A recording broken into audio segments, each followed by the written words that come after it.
Ana met Brian while working at a luxury hotel in rural Massachusetts in 2008. Brian grew up the son of a prominent Boston neurosurgeon and received a good education attending private boarding schools. To outsiders, Brian Walshe appeared to have it all, but underneath the surface, allegedly Brian Walshe was masking a more sinister side. The Walshe family lives in Cohasset, Massachusetts, but Ana spent work weeks in Washington, D.C. for her job as a real estate investment manager. The family also owned a townhouse and a car in Washington, D.C. In 2016, Brian Walshe offered to sell a collection of paintings on a friend's behalf, including 2 pricey Andy Warhol paintings. Brian took the art from South Korea back to the United States, and then Brian stopped returning the friend's phone calls, according to this friend. According to court documents, Brian Walshe sold the Warhol paintings on eBay to a collector for $80,000, but the gallery owner immediately knew that they were fake once the paintings arrived. Brian Walshe's friend eventually managed to get some of his paintings back, but several paintings, including the original Warhols, were never recovered, he told the court. In 2021, Brian Walshe pleaded guilty to wire fraud, interstate transportation for a scheme to defraud, possession of converted goods, and unlawful monetary transaction. He was placed on house arrest, and he is still awaiting sentencing for this case. Ana Walshe ended up writing a letter to the judge describing her husband's quote-unquote childhood trauma in hopes that the judge would consider giving her husband a lenient prison sentence. She wrote, "He was taught to lie and hide. He was told that he was a loser, that his parents should not have had him, and that he had no chances of making anything of himself in life, and that he was a lost cause. A deep sense of shame governed his life." Ron Rivlin, the gallery owner who unfortunately bought the 2 fake Andy Warhol paintings from Brian Walshe, describes him as a calculating, smooth talker who quote-unquote knows how to play the legal system. Ron states that he knows how to play everyone and everything. He's very calculated. And before the falling out, Ron described Brian as initially being quote-unquote charismatic, articulate, transparent, and professional.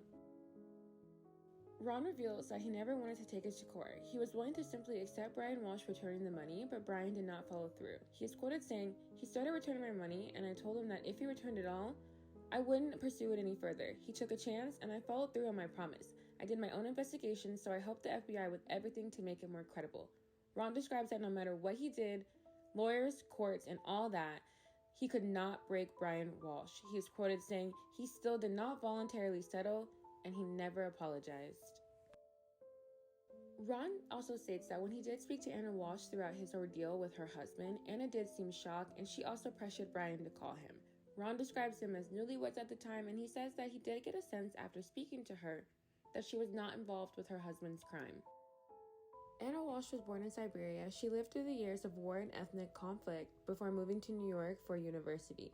Ana's friends and family say Ana's remarkable rise to become a high-powered real estate agent in her new country was a testament to her grit and determination. Ana Walshe posted an Instagram with the caption, "So many aspects of the positions I held in the beginning did not include any glamorous tasks. Making beds, cleaning toilets, polishing glasses, setting up tables, serving bread. Some 15 years later, reaped the benefits of the work ethic, discipline, and endurance, and cherished memories of the journey like no other." Ana Walshe and her husband Brian hugged their friends at the entrance of their Massachusetts home after throwing a dinner party on New Year's Eve. Jim Mutlu said that he had no idea that this would be the last time he would see Ana Walshe. Jim says there was absolutely no indication of any modicum of tragedy, of disappearance, or anything else that could have happened that night. Days later, Jim got a phone call from Brian Walshe that made him feel uneasy. Brian Walshe called to say that allegedly after the party was over, Ana left the house for a work emergency in Washington, D.C. and never returned. Jim said that seemed out of character to him that Ana, a mother with 3 young boys, would travel for business on a public holiday.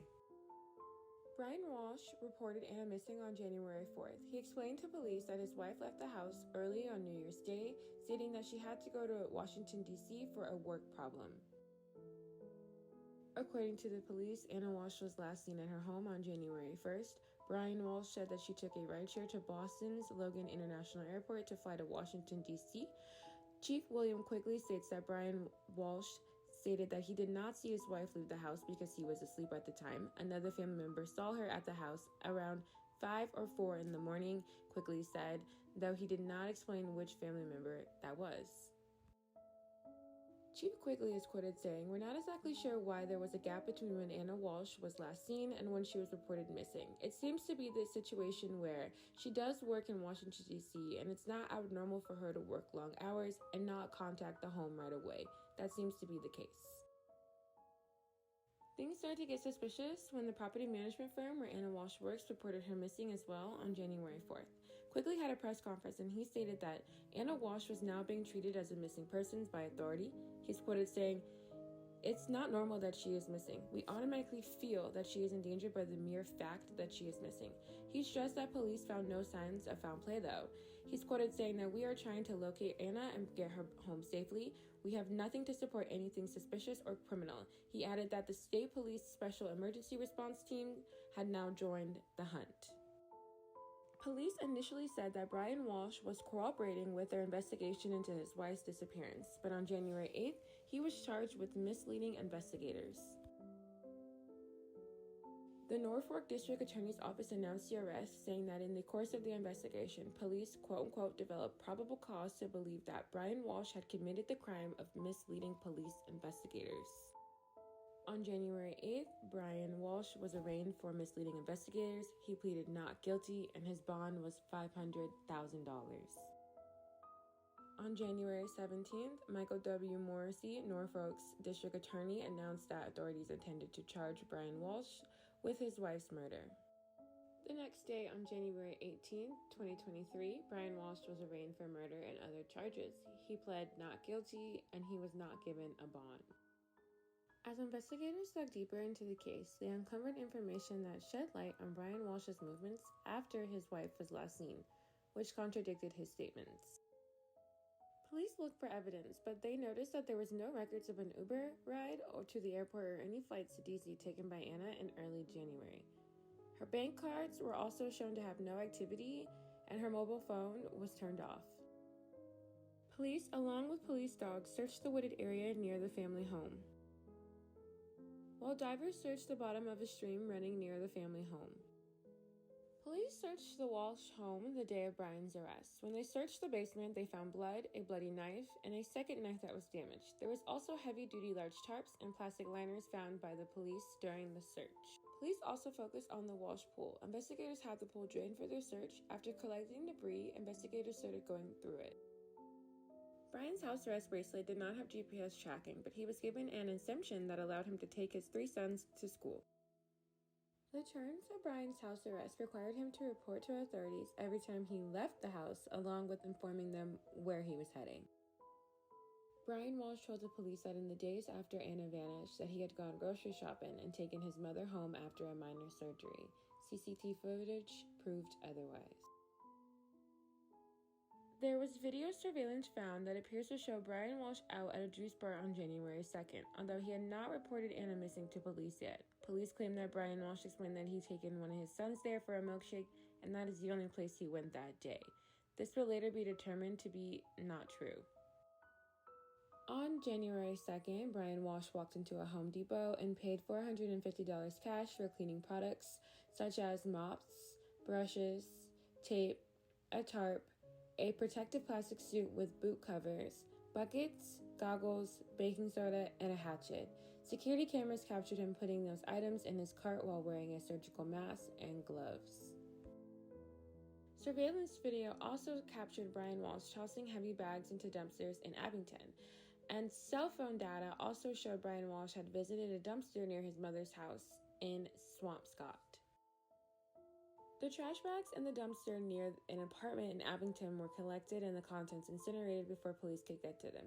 Due to the fact that when surveillance footage caught Brian Walshe on January 3rd, it looked as if he was tossing a heavy garbage bag into the dumpster. It is theorized by prosecutors that Ana Walshe's remains were in the trash bag Brian Walshe was disposing of. Brian Walshe's cell phone records found that he had visited the apartment complex in Swampscott where his mother lives. He had also discarded trash in a dumpster there. Police recovered 10 bags of trash that he had dumped in Swampscott, and those bags were taken to a collection site in Peabody where they were searched.